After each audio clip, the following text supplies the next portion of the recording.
YouTube ఛానల్కి స్వాగతం సుస్వాగతం. ఈరోజు నేను ఒక రకమైన కారపొడి, అది మామిడికాయతో అనమాట. మామిడికాయని మనం పుల్లకాయ తీసుకుని అవి శుభ్రంగా తొక్క తీసేసి ముక్కలు తరిగేసి పలచగాను ఎండలో ఎండబెట్టేయాలి. ఇలాగ ఎండబెట్టేసుకుని వాటికి కావాల్సిన ఇంగ్రీడియంట్స్: 1 స్పూన్ మినపప్పు, 1 స్పూన్ శనగపప్పు, ఒక 2 స్పూన్లు ధనియాలు, 1/2 స్పూన్ జీలకర్ర, కొంచెం కరివేపాకు, ఒక 8 మిరియాలు, తర్వాత మన కారంకి సరిపడ్డ ఒక 8 మిరపకాయలు, రుచికి సరిపడ్డ ఉప్పు. ఇవి మనం వేయించేసుకుందాం.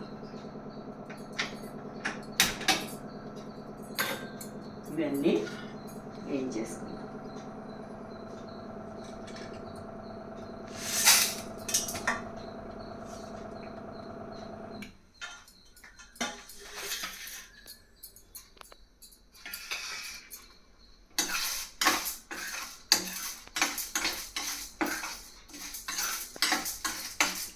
ఇది రుచికి నోటికి రుచికి అది చాలా బాగుంటుంది.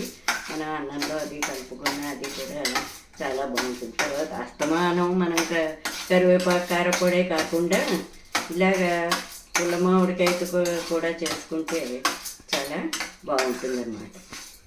ఇలాగా శుభ్రంగా వేయించేసుకోవాలి ఇవన్నీ.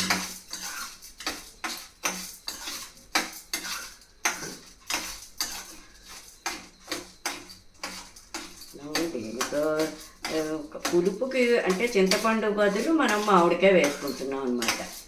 అన్నింటిలోనూ మనం మామూలు కారపొడి అయితే చింతపండు వేసుకుంటాము.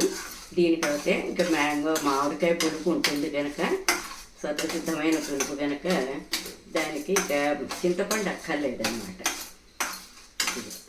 ఇలాగా పోపు వేయించేసుకోవాలి. ఇవన్నీ వేయించేసుకుని మనం మిగతా ఇంకా ఇంగ్రీడియంట్స్ ఎక్కువ వేసుకున్న మామిడికాయ ఫ్లేవర్ పోయి మిగతా వాసనలు వచ్చేస్తాయి అన్నమాట. మనం జీడిపప్పు కానీ వేరుశెనగ గుళ్ళు కానీ ఇవి వేసుకుంటే వాటి టేస్టే వచ్చేస్తుంది అన్నమాట.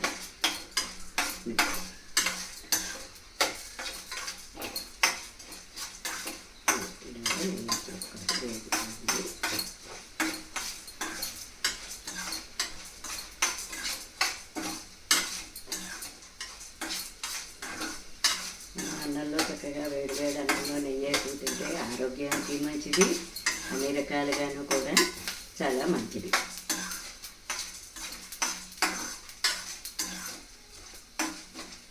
కరివేపాకు కూడా వేసేసుకోవాలి.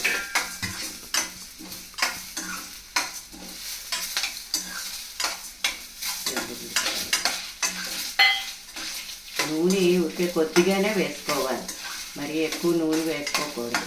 ఎందుకంటే నూనె ఎక్కువ వేసుకుంటే నిలవ ఉండదు, మెతక వాసనలా వచ్చేస్తుంది అన్నమాట.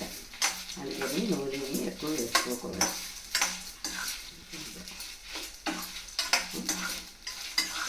ఇవి వేగాయి.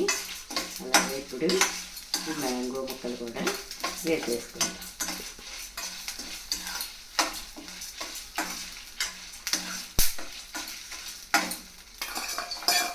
మ్యాంగో ముక్కలు కూడా వేసేసి ఒకసారి వేయించేసుకోవాలి.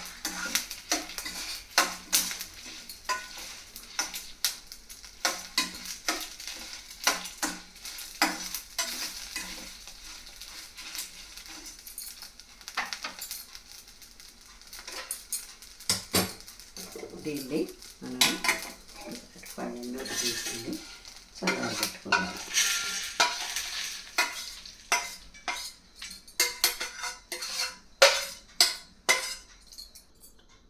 ఇదిగో మిక్సీ తిప్పాను.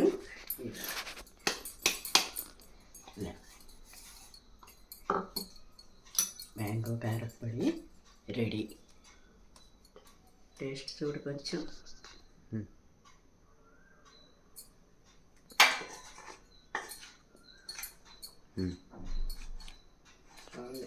ఇది ఇలాగా వేడివేడి అన్నంలో నెయ్యి వేసుకుని కలుపుకు తింటే చాలా బాగుంటుంది. నా వీడియో కనుక నచ్చినట్టయితే లైక్ చేయండి, సబ్స్క్రైబ్ చేయండి. ధన్యవాదములు. మరిన్ని వీడియోల కోసం.